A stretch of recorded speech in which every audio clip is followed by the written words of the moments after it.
Okay, in the name of God, the compassion of the merciful. Hello, everybody. Welcome to the new episode of the FOADEBATE interview. I'm having a conversation with John Steppling, an American playwright, screenwriter, and active political commentator on international affairs, about the signs of the decline of the hegemonic system and the collapse of the unipolar global order. Good to have you, John. Thank you for having me. You're welcome. As you know, as all of us know, the world is in a period where it seems like we are going to experience major change in relation to the global order and the greater power, of course. The first question that comes to my mind is what are the most significant indicators of change in the current global order? And how do these changes reflect the evolving dynamics of power and influence on the world stage? Well, I think one of the realities that is reflected when you look at economic statistics is that the United States is no longer remotely the most powerful country in the world. They are in sharp decline. Somebody said the other day that if the United States wanted to declare war on China, they would have to ask China for help because they simply don't have the microchips, they don't have the raw materials for electronics, they don't have the manufacturing capacity for any of the technology that is required for today's military. In fact, their military has lagged very far behind not just China, but Russia and a number of India even. I mean, nobody wants U.S. products. I know that India canceled an order for F-35 fighter jets. A number of other countries now have followed suit because the United States doesn't produce anything that is cutting edge, and Chinese products are simply much better. The Chinese fighters are better. Even the Swedish fighter is better. So that's one thing. The U.S. is scurrying to catch up in all kinds of material ways, and certainly in terms of technology, they have fallen behind. But they've fallen behind in another sense.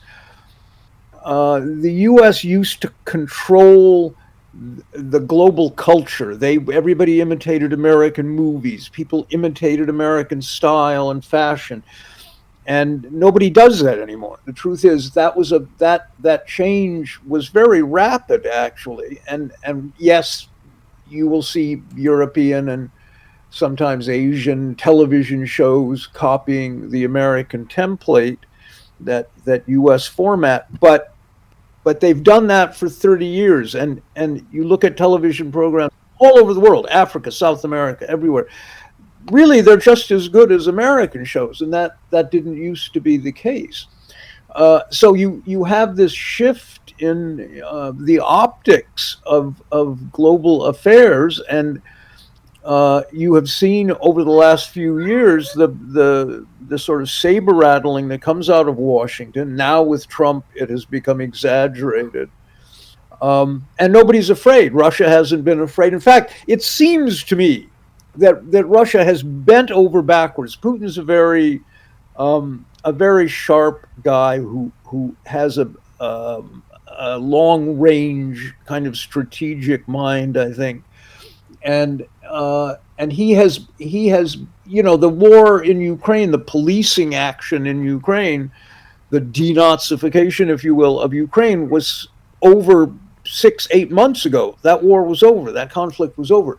Putin has dragged his feet, in a sense, to allow the U.S. and the EU, NATO, a face-saving mechanism to get out of this, because they lost. Now, I have a feeling the flip side of this, I am going on at great length here, but the flip side of this is the U.S. sent weapons to Ukraine, but they sent junk. They knew it was junk. They just offloaded outdated stuff, and a lot of it didn't work, and nobody knew how to repair any of it. It was just kind of for show. A lot of it ended up on the black market. I don't know if EU leadership understood this, but I have a feeling ultimately they did, or they had a suspicion that this was a lost cause. They continued this bellicose rhetoric, this tough, we have to, Russia will take over Europe if we don't defend Ukraine. And it was nonsensical. It was idiotic. I mean, you had to be very dense to believe, or naive to believe that stuff. And of course, it is over now, and Trump will find some way to kind of wrap it up with Putin's approval, and then he will declare it an American victory, an American success, and that will be that. But the other thing, this is all a long prologue to get to the other thing, and that is the genocide in Gaza. This is a historical moment. It's just unprecedented to have a live stream genocide for 3 years. Gabor Mate said it's like Auschwitz on TikTok. And a number of voices, Miko Peled, Norman Finkelstein, and Ilan Pappé, a number of them Israelis, who have said this is a nightmare genocide, and we've never seen anything like it. And the strange thing has been that across the world, I mean, there were tens of thousands of people in Sydney, Australia yesterday protesting on the side of Palestine, waving Palestinian flags. Everywhere you go, you see people in kefias and waving flags and supporting Palestine. People are horrified, just horrified. Anybody who is a parent has had bad dreams this whole year. You wake up in the middle of the night, you want to go check on your children and hug them because your head is filled with these images you can never unsee. The cruelty and sadism and madness of the Zionist enterprise is something certainly I have never seen. And I mean, Moshe Fagin, one of the leading members of the Knesset, was approvingly quoting Adolf Hitler the other day. This is unprecedented. I've never seen this kind of thing. It's as if the strange thing psychologically is it's almost as if they want to be hated. Well, if that's the case, they've succeeded because the world hates them, and this is not sustainable. I am not the first person to say that Israel can't survive. They can't. It's never been a real country anyway. It was propped up by the U.S. It's a garrison state. It's the pit bull for the United States in that region, and the U.S. can't afford to keep doing it. This fanatical sort of religious intoxication that the settlers have for greater Israel and this endless expansion, this is not sustainable. They can't do that. That's not going to happen. The only reason it has lasted so long, in a sense, are these kind of comprador puppet leaders in the Arab world, people like Sisi in Egypt, who just signed a big gas deal, the Saudi royal family, the king of Jordan. These people are going to be judged very harshly by history, but they are also in a very precarious position because the people in all those countries hate them. Egyptians side with Palestinians. The people on the street are horrified. They're horrified in Jordan. The Saudi people are horrified. It is the leadership that is so corrupt and has been bought off by Washington a long time ago. It's the last vestiges of colonialism, in a sense. And we're seeing this awakening in Africa now that is defying Europe. But we haven't seen it in the Arab world. But we will. We will. And the only country that had, besides Yemen, and the Yemenis are the most heroic people on the planet right now and deserve enormous respect. Props to Yemen. What they have done is remarkable, actually. But is Iran and Yemen. And there's a very complicated analysis regarding Iran, I think, because the last election, the sort of reformer candidate won in a very close election, and I think he is a guy who, I mean, he's been pretty good, but I think he misreads the American sensibility a little bit, and the interview with Tucker Carlson was an example of that. I wouldn't have done that interview, right? And I think had Jalil won, he wouldn't have done it. It wasn't bad. It wasn't horrible. He didn't say anything bad. I mean, he's been pretty good. I think he's a sharp guy, but I'm not sure he understands the delusions of the United States and Western culture. That's all. So that's my kind of long-winded answer for you. Yeah, that was fantastic. Yeah, you're right. You mentioned something about the genocide that is happening in Gaza. Some question comes to my mind that how can the event like the October 7th operation be interpreted within the context of these global shifts? And what do such events reveal about the changing nature of power and resistance in the international system? Yeah, I mean, this is very complicated. I think that I mentioned Yemen and the Houthis. The fact that they could effectively shut down the Red Sea and shipping is remarkable. Not only that, the United States tried to break that blockade. They sent ships over and they were repelled. The U.S. had fighter jets sliding off the deck of the aircraft carrier. They lost two, $130 million jets sunk to the bottom of the ocean. It was another embarrassment. The British, the once naval power of the world, essentially do not have a functioning navy anymore. I think they have 4 operative ships anymore. The rest are in dry dock or have been decommissioned.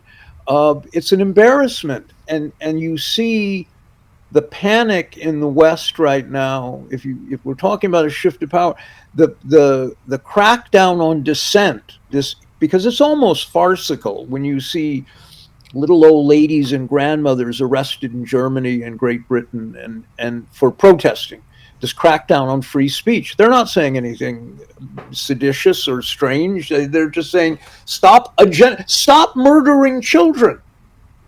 And you're being arrested for saying stop murdering children. This is how crazy it has gotten. And I think the public, the world, has sat up and said perhaps the propaganda that we have been assaulted with for 40, 50 years is not true, because we're looking at this horror show in Gaza. We're looking at Israeli settlers dancing and partying as they destroy aid for starving children.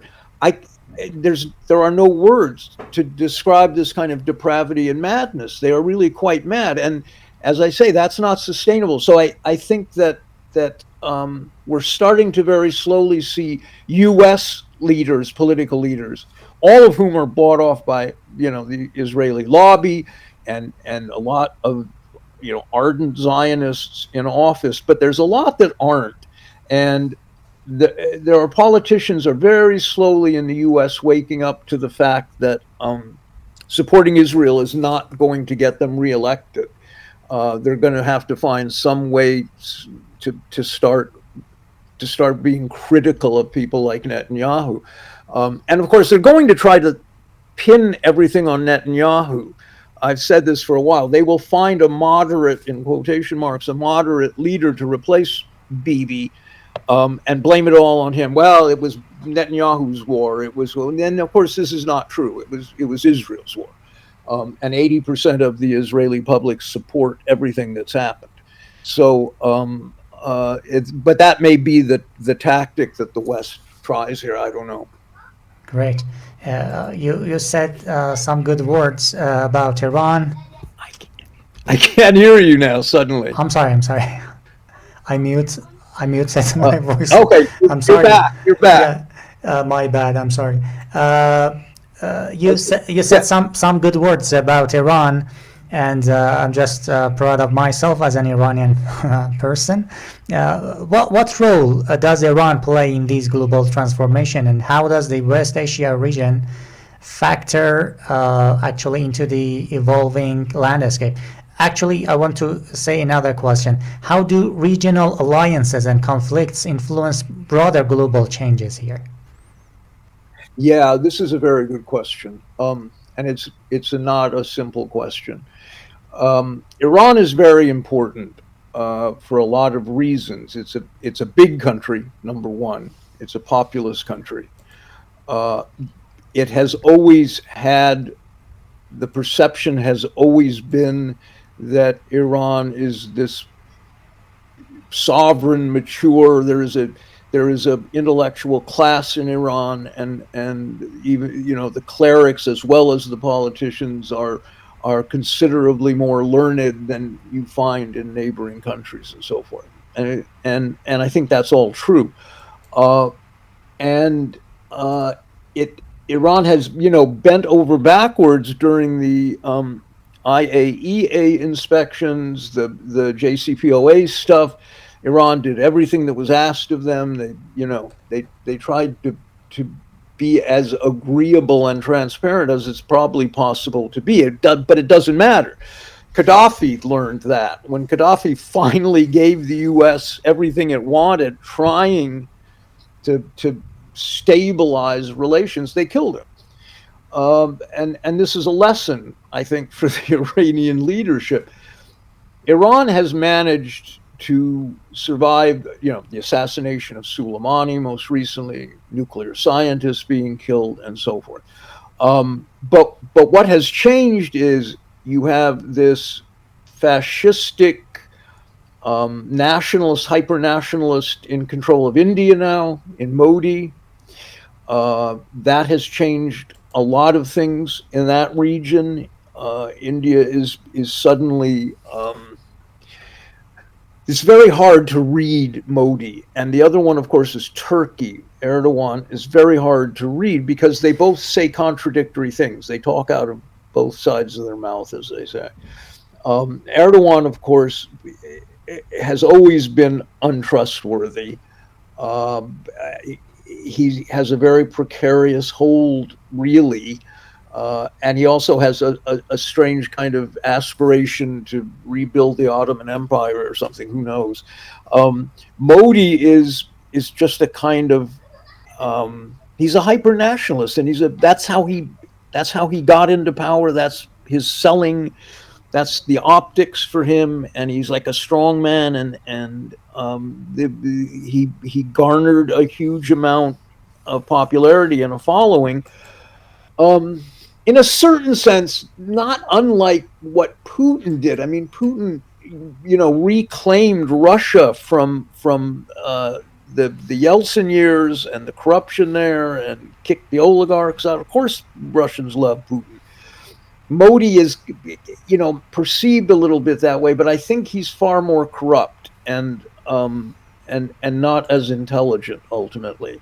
But you were talking about a huge country in India, right? And it's like 1 billion people, and it's a massive population, and they're going to be a big player in things no matter what happens. And then you have China, and I think Westerners, myself included, struggle to understand China a little bit because we in the West don't understand Chinese society. We don't understand Chinese culture, and I admit it, I don't.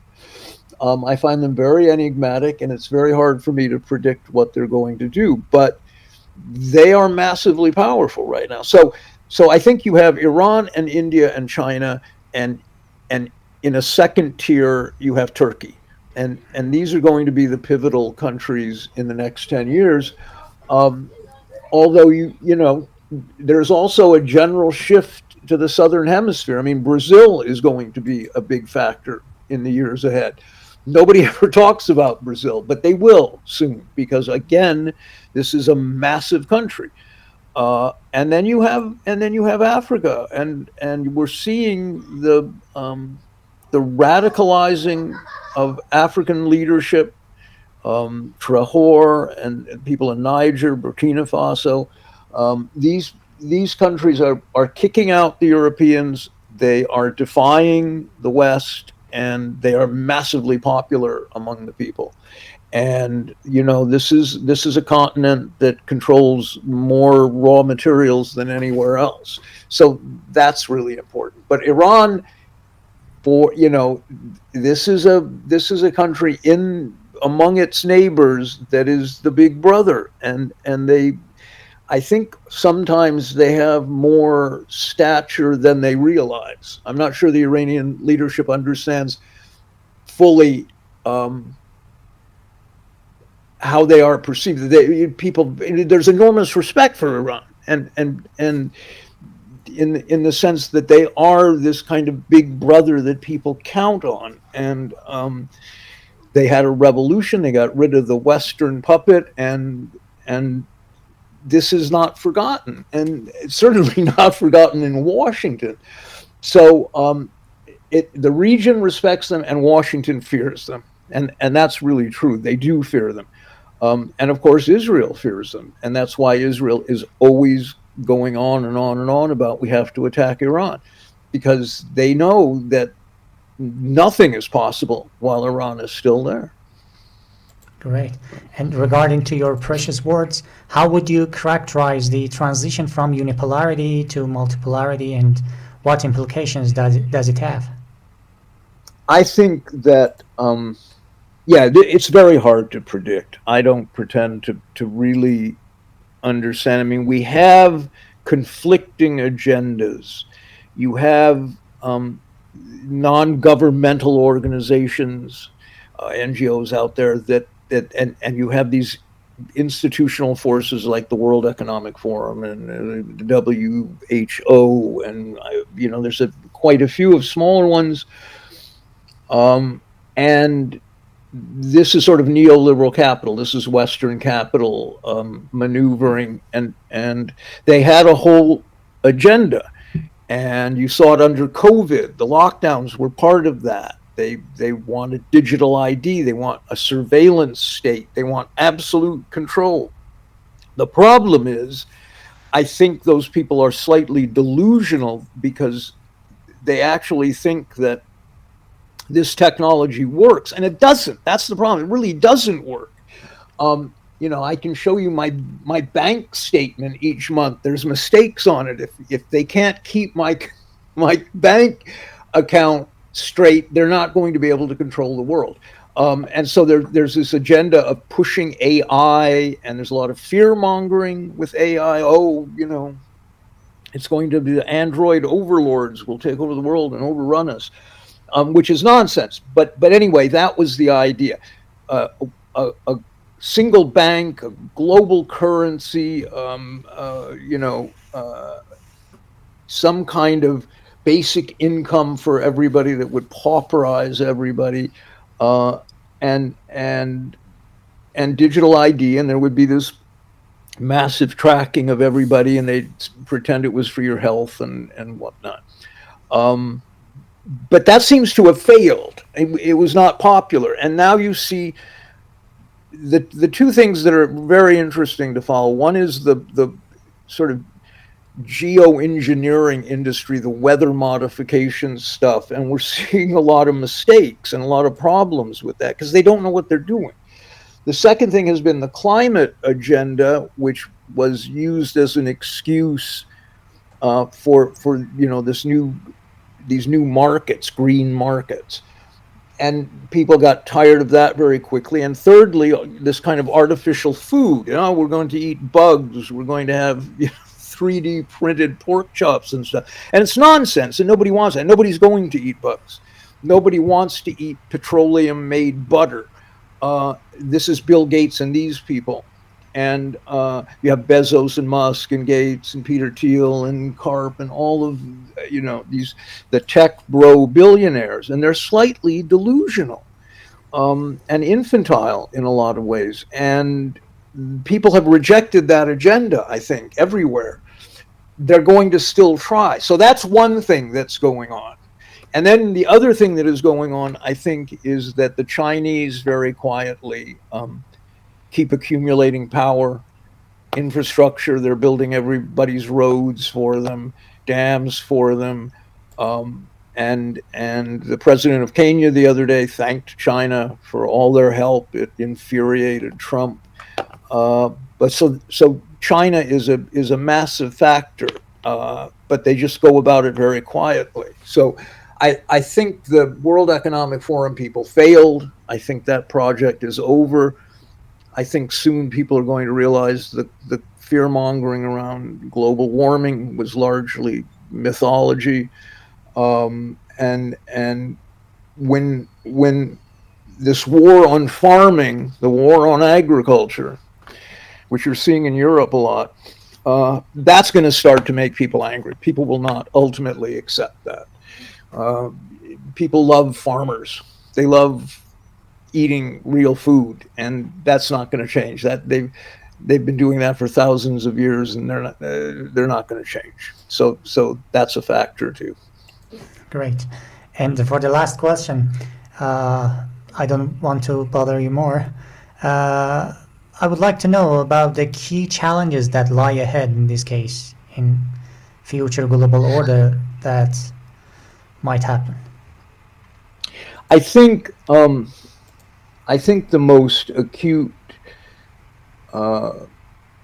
sort of potentially disruptive event is going to be Israel. I mean, Israel's the litmus test for resistance, and it has, I think, both Israel and the American Zionists and the U.S. political class have misjudged people's reaction. People are horrified. I mean, I don't know a single person, and I know a lot of people. I don't know a single person who isn't acutely traumatized by this, horrified and angry. Everyone's angry because you feel helpless. And I think you're going to start seeing violence directed against Israelis, anonymous violence, because people have nothing else that they can think to do. They're very powerless.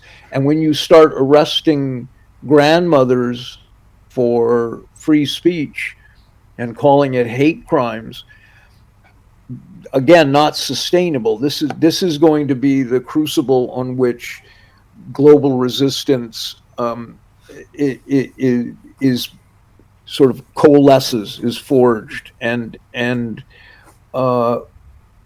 Israel won't survive. I'm pretty confident in saying that. I don't know how long it'll take. It might take 10 more years, but they can't survive. This kind of thing can't survive. And the world is not going to roll over and piddle on themselves like weak puppies. They're not going to do it. People are angry. And I think that this is the thing to watch, is the nature of getting rid of Israel. How does that happen? And that's going to give you a sense of what comes next then. Great. If there is anything on this matter that wasn't covered, or you would like to talk about that, I'm all ears. No, I think that covers it. I think I gave you very long-winded answers, but there's a lot of stuff, there's a lot of stuff going on. So I see. Yeah, my pleasure. Thank you, Vogue. Thank you once again. Thanks a lot once again for accepting my invitation. I hope that My these pleasure. You're welcome. That was my pleasure. Okay. I hope My pleasure. I hope that these nice talks will continue, and that I will be honored Yes. to talk to you again in the I near hope we future. can. And we Yeah, will also let's do that. benefit from your valuable words and opinions. Thank you so much, Al, dear thank you. John, and looking forward to meeting you. Have a great day. Okay. Thank you.